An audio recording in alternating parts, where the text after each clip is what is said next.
Welcome to the Unabridged podcast. I'm Ashley. And this is Jen. Join us for bookish episodes and check out our website, unabridgedpod.com, where you can find lots of new bookish content to grow your TBR. Sign up for our newsletter to find out more about online book discussions and upcoming events. Find us on Patreon for extra unabridged content. Join us on Instagram and Facebook at unabridgedpod and message us there or see our website to get plugged into the Unabridged community. You want opinions about books? We've got them.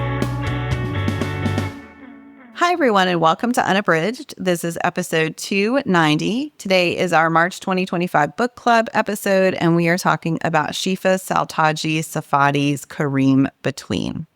Before we get started, we're going to do our bookish check-in. Ashley, what are you reading? So I just started this one. This is Peter S. Beagle's I'm Afraid You've Got Dragons. And this was a Libro FM ALC pick. It actually, like the cover and stuff, kind of reminds me of Kelly Barnhill's The Girl Who Drank the Moon, which I loved and just could use a story like that in my life right now. And so that's why I started. But really, it is going to be hard for me to tell you anything about it. It is set in this, as you might guess, fantasy kingdom. And they have dragons running around, but they're like small and puny and kind of annoying. So they're kind of like a pest. And at the beginning, we meet someone who has an extremely long name, but he prefers to be called Robert. And he now has the job that he has inherited from his father, who passed away, of being a dragon exterminator, which he absolutely hates, and he does not want to do it. But he's also trying to care for his younger siblings and his mom, and so he's trying to navigate that. So we have Robert, who is going on, like he's off on his duty to go exterminate some dragons. And we also meet the princess of the kingdom, Cerise, who is, at the very beginning, she has been sent to meet all these suitors from all these different places, and she detests everything about that setup and situation. And she runs off to the woods to try to get away from all the pressures, and then runs into someone who is coming to be one of the suitors, Crown Prince Reginald. And he does not want to be Crown Prince. He rejects his status in life, but he's still trying to find the castle and do the thing that he's supposed to do for obligation purposes. And he runs into her in the forest, but she does not say who she is. And so he thinks, he has no idea that that is the princess. And meanwhile, she is like completely wowed by him. She feels a little weak in her knees. And so she is like, oh my gosh, he's coming to be one of the suitors. And so she rushes back to the castle, and to her parents, the king and the queen, she's like, we have to clean this place up. We got to get rid of all these dragons. This is disgusting. And she's never like that. And so then they're kind of like, what is happening? But they also kind of want to oblige. And that's where I am. So I have no idea, but it's an interesting premise and setup and really great storytelling. And so I'm interested to see what happens. And again, it's Peter S. Beagle's I'm Afraid You've Got Dragons. That sounds delightful. I think I got that one as well because I thought it sounded like so much fun, but I've not listened yet. Yep. So, yeah, that sounds like a good one so far. Yeah, it's got a lovely cover, and I was like, man, it's a funny title. I don't know. Caught my interest. What about you, Jen? What are you reading? I am reading Kristen Cashore's There Is a Door in This Darkness. This is a standalone novel. Cashore is one of those authors I just always want to read. I loved her Graceling series, or still love it. It's still in progress, even though it's been going on for many years. She'll kind of finish it up and then come back to it. This one is quite different. It is more, I would say, magical realism than pure fantasy. It is set in a very real America. The main timeline is during the 2020 election. And the main character, Wilhelmina, she basically was traumatized by the 2016 election because of the way it affected her friends and her family members. And she is desperately hopeful that something will change with the 2020 election. It is right, of course, in the midst of COVID. And so she is quarantining with her family. She was supposed to go off to college, but postponed that so she could help because of a number of circumstances with her family. Her two best friends are in a COVID bubble, a quarantine bubble together. And so she's feeling very much on the outside of that relationship. They're in the COVID bubble because they both have younger siblings who are the same age who go to school together. But yeah, she's feeling very excluded. And she has three aunts who she dearly has loved her whole life. She spent every summer with them. And one of them recently died. And so she is also still grieving. So she is just not in a good place at all. And at some point during her life, she starts noticing these very strange things start happening. She'll start seeing things that other people don't see. For example, there's a sign that appears and no one else sees it with her name on it. But then she finds that one other person, his name is James Fang, his family owns a donut shop down the street from her home, is seeing some of the same things that she's seeing. And she thinks back to something that her aunts said about doors that allow you to sort of step into yourself. And so I'm at the point in the book where clearly there's a lot of foreshadowing and things are going to happen. And there's this countdown to so many days until Wilhelmina steps into herself. But I don't really know what the answer is going to be. I have some suspicion of the way it's going to go. But wow, the book is really resonating right now. And not always in the best way, but it was published in 2024 when I imagine Kishore was thinking there would be a different outcome than the one we are living in currently. But it also, you see the characters making very empowering choices about the ways that they have chosen to react to some of the heartbreak that has happened. And so that part is enabling. I would say it is empowering, but it's still, there are parts of it that are feeling very heavy. Kishore is a great writer, and I love the way she writes both reality and fantasy. I love the way she develops very realistic characters who are doing their best in less than ideal circumstances. And so I love all of that. It's just, we're batch recording today, and I said in one of our early episodes, I didn't realize how many heavy books I'm reading, and I didn't initially think this would be one of them, but parts of it have been very heavy. So proceed with caution, friends, but I would say on the whole, I recommend it. That is Kristen Kishore's There Is a Door in This Darkness. Yeah, I love her, Jen. And I love that title. I saw you had shared it on Instagram, and I was like, ooh, man, I didn't know she had a new one. But I'll wait till you get to the end, and you can report back on whether I should read now or wait until a few years from now, which would also be okay. All right. Well, we are going to shift our discussion to Kareem Between. I will just go ahead and say another book that resonated in some wonderful and not so wonderful ways. But this one did win the National Book Award for Young People's Literature, so I think that's a fun detail.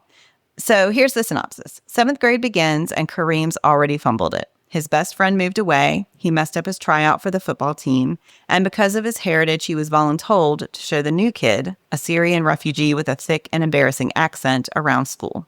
Just when Kareem thinks his middle school life has imploded, the hotshot QB promises to get Kareem another tryout for the squad. There's a catch. To secure the chance, Kareem must do something he knows is wrong.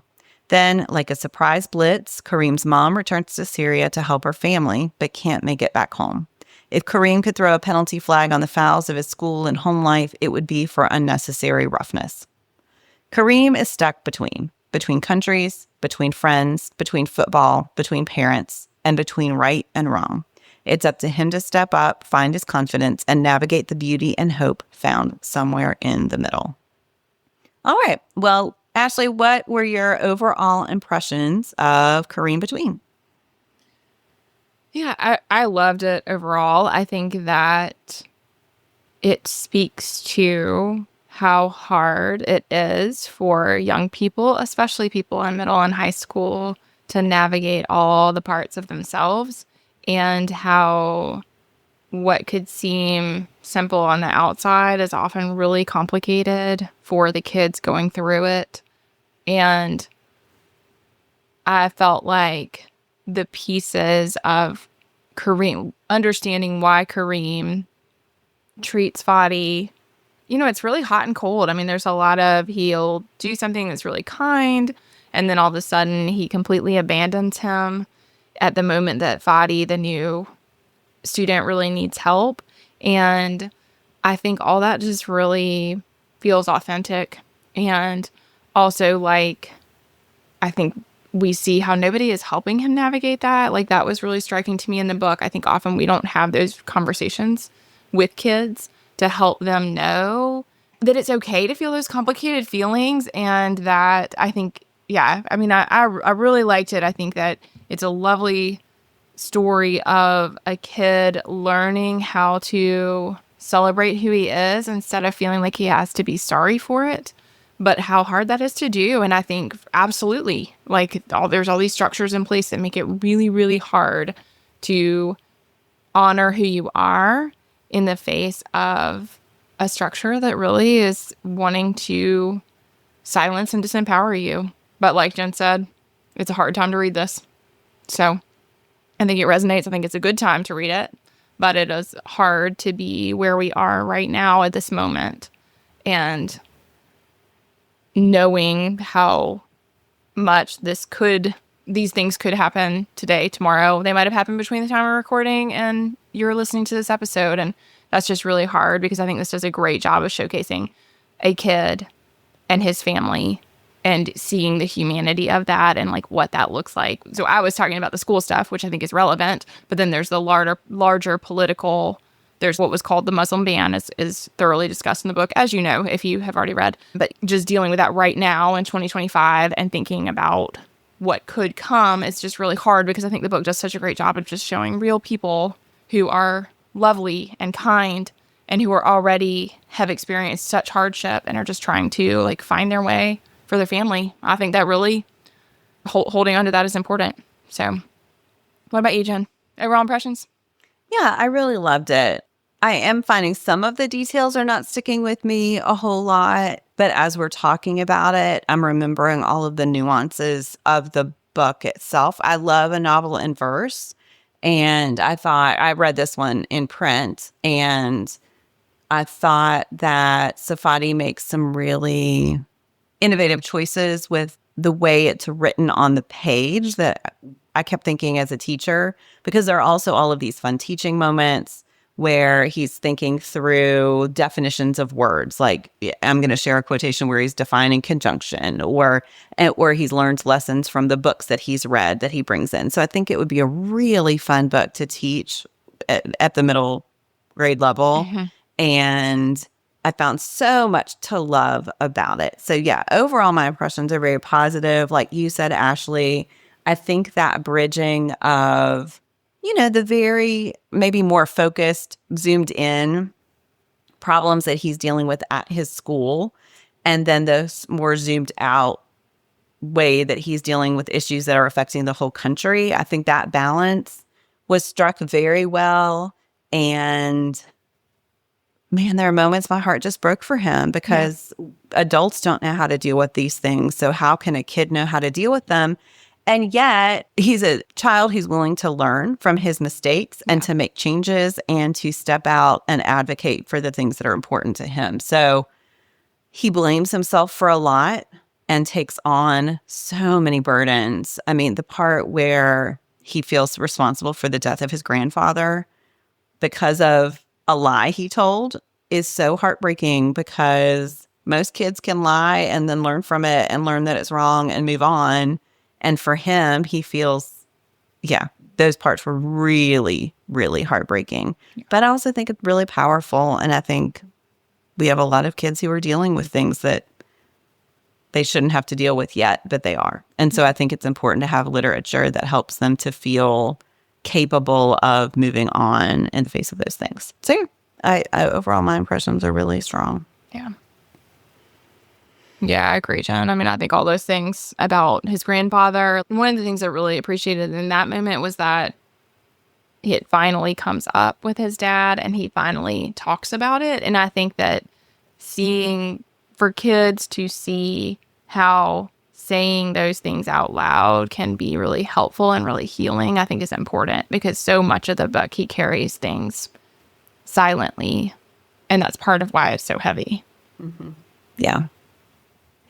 All right. Well, we are going to shift to something a little more specific that worked for us. Ashley, what do you want to highlight? I think I want to focus on Kareem's dad. I think that while he is obviously a secondary character, I really, really loved how Safadi shows him as someone who is authentically navigating an impossibly hard circumstance and doing it the best way he knows how.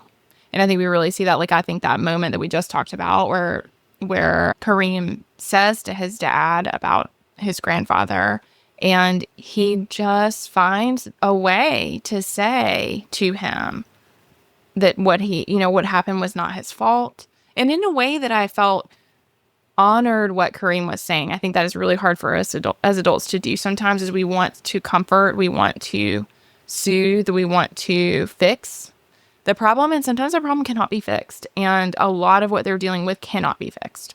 But I love the way that he continues to show up, that he continues to navigate, and that he continues to hold the boundaries, but also make space for his kids amid these really hard circumstances. And like all of a sudden he's having to be both parents, and he's having to do all the things. And so I just really loved that. I think that it was a beautiful depiction of how it can feel for parents, but how parents can continue to embrace and love and support and empower their own kids in these really hard times, which I think is a really important message for all of us adults out there right now. So What about you, Jen? What's something that specifically worked for you? I really loved watching Kareem's relationships with all of the boys, Safadi and Jerry, and even Austin, because I think that each relationship has its own complexities. I liked that. I mean, Austin clearly has some issues, but I love that the book and Kareem found a place of empathy even for him, because to be the son of the coach and to feel all of that pressure, and to watch his dad, I don't feel like his dad works through what happens with him in a great way at all. Right. And so I felt a lot of empathy for Austin in that moment. Now, the things that he did to Kareem and Safadi are clearly not excusable, but you also see the power of, like, I love that you highlighted Kareem's dad, because then you see the power of how he is enabling Kareem to learn from a mistake and to move on from it, where Austin's dad is not. And I think that he learned so much from Fadi, and even just the assumptions. I was really struck for some reason by the moment when he realizes that Fadi is not Muslim, that he is Christian, and that he is making assumptions as well, and that's a process everyone has to work through, and to understand that within communities there are differences, and that we can still work through them and have good conversations about them and just talk about them. Yeah, I think what you were saying about just finding the power to say the thing, and then seeing the way that builds connections. And I loved the way that Jerry fits into the whole group as well. I think, he's such a nice kid, and he's so, he takes Fadi's side when Kareem doesn't feel like he can. Yeah, I just feel like there are a lot of really great models here and great conversation starters amongst those different relationships. I thought that was really well done. Yeah, for sure. All right. Well, each of us now is going to share a quotation. Ashley, what do you want to share? I wanted to highlight that scene where Kareem is praying in the library and Austin comes in and grabs the prayer rug. And Austin says, "What was I thinking, Kay? You're not American enough for our team." And then the narration goes on to say, "This is a country of free speech, but sometimes words spoken freely hurt." And I think there were so many things. I think that was just a great example of a scene that I thought we saw a lot of in the book, where there's so many things that can be examined there. Like you said, Jen, it's such a great teachable book. But, first of all, the fact that Austin would dare to touch the rug speaks to ignorance about someone's religious beliefs and how to respect those. And then the nickname K that comes up over and over again, and like this, that he can't be bothered to learn how to say Kareem, and therefore nicknames him with this word that we also use as a like way to just disengage from things. All of that was just like very smart and very well done. But then this idea of being American and what it means to be American, which again, sadly, deeply resonant right now in ways that are hard for us. But I think asking that question and who has the right to be, you know, what does that even mean, right? For a middle school football team, like how ridiculous. But yet at the same time, it is this underlying belief system that Austin feels empowered to use as a bullying moment. And so I thought all of that was really powerful. And then, of course, also for him to say that about the country of free speech, because he is contrasting to Syria, which, you know, we're not going to get into the details of that today, but we certainly know that the war that is being fought is exactly for these reasons. And it is a very important war. And he knows that. And he knows that why his family left was to escape. You know, so it's like he understands the contrast and tries to be grateful for the opportunities that his family's having. And yet there's just so much discrimination that is entrenched in what's happening to him. And then also there's just so much emotional weight that he's having to carry and that he doesn't know how to carry. And then that helps us as the readers feel some empathy for him when he does these, you know, things that are not kind to Fadi. It makes us have a little bit more compassion for his circumstance. So I just felt like that was one of the scenes I thought was really powerful. And so I like the quotes, but also kind of that whole moment I thought showed a lot that was important. Yes, I really love that too. Well, and the way that football's in the center of the novel is so interesting. And I appreciate the way his dad talks to him about it and really supports his interest in football. And I think all of that's really fascinating because it can stand for such great things and yet for also such toxic things. And I think seeing Kareem really focus on the positive elements of it was lovely. Yeah, I like that too. What about you, Jen? What's your quote? So I'm sharing, quote, "Conjunctions are connecting words, joiners bringing two words closer together, as in Syrian and American, me. And the words of my Jito finally make sense." And I thought just that moment of understanding that he doesn't have to make a choice between, that it doesn't have to be an or, that he can be more than one thing and that people can be more than one thing and have more than one description and more than one identity within themselves. I thought that was so powerful. It's definitely a point that the book was working toward, but that expression of his understanding of himself, I thought was really wonderful and just allowed him to make sense of who he wanted to be in a very complicated world. So I love that. Yeah, that's beautiful. And yes, I thought that the movement toward that understanding of himself worked really well and in a way that I think is approachable to a middle grade audience, but that I really thought was a beautiful celebration. All right. Well, each of us now will recommend a pairing, another book to read alongside this one. Ashley, what are you going to recommend? I'm going to go with Hannah Han's Amina's Voice. I have shared about that on the podcast, but it's been quite a while. I love her work, and she often writes for middle grade, and I think she also does a great job of really complex stories, complex characters, but written in a way that is accessible to that age group. And the reason it came to my mind is that Amina is coming from an immigrant family. She's Pakistani American, and she also is having, so she's going into middle school. She is having a similar situation that her best friend is Sujin, who is also from an immigrant family. And what is happening as they enter this age, which I think we can really relate to as what happens in middle school, is that all of a sudden Sujin has a new friend who is very American, and she's like thinking about changing her name to Susan so that it's easier for people to say. And Amina is just lost. I mean, she feels like the person that she has known is shifting. Everything is shifting around her.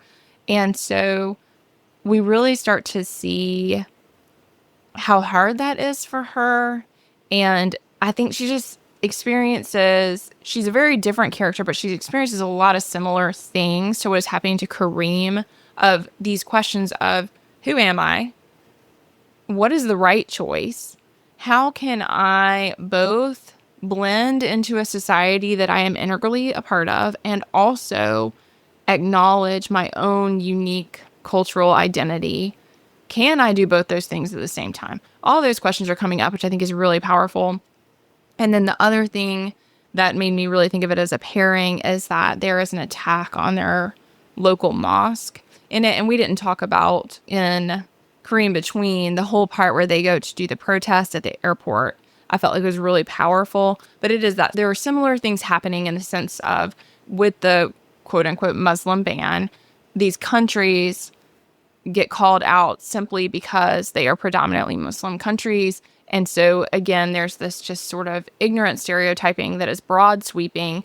We see that with the mosque for Amina, that she just can't fathom why someone would terrorize her place of religious celebration. And I mean, it's just like, it's really hard for her to grapple with, of course, understandably. And so I think seeing her work through, why do people have these just broad strokes of hate?